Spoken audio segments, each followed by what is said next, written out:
anniversary of the Turtles grand opening, and I'm here with Linda, and she wanted to share a few remarks of her remembrance of the Turtles grand opening and what the turtle means to her. Hi, my name is Linda Grace. I grew up in Niagara Falls and live in the area now.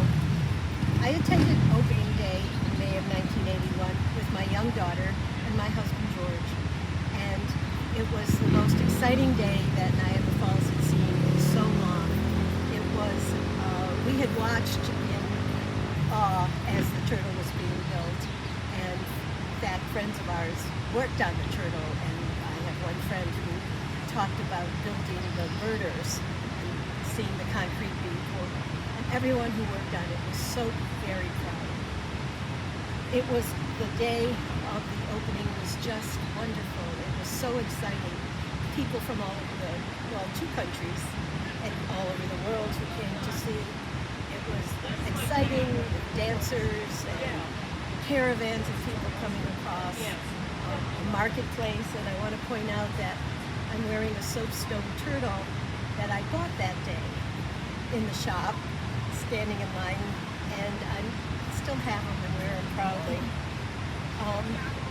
It seemed like Niagara Falls was so far ahead of its time, so progressive, and that it was at the start of something wonderful and new.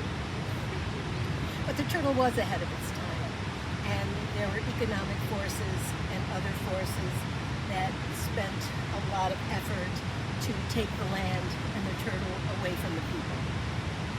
And that's a crime that we have to try to rectify by carrying the voice of the turtle and saying, we must reawaken the turtle.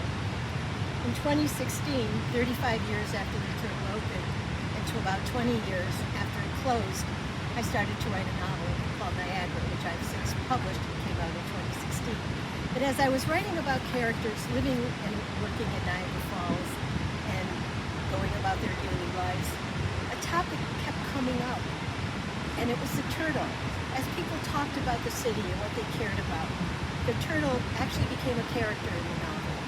And it showed how, even though at the time it was neglected by the city and by the powers that be, the people still cared about it. And it's the most evocative, the most important building in the city, and that came home to me a lot while I was writing it. It is, the whole concept of the turtle transcends its architecture. It makes you question assumptions. It makes you think about the deep past, where we have come from and where we are going, and remember the people that came before.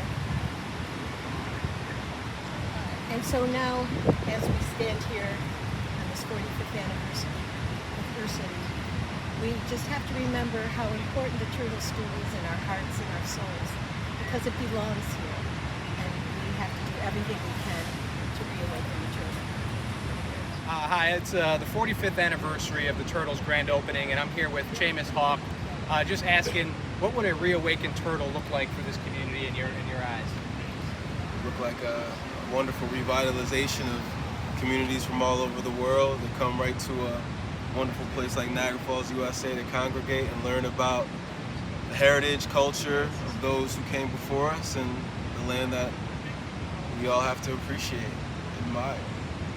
All right, well said. So yeah, visit NiagaraTurtle.org. You'll find out more information about Friends of the Niagara Turtle.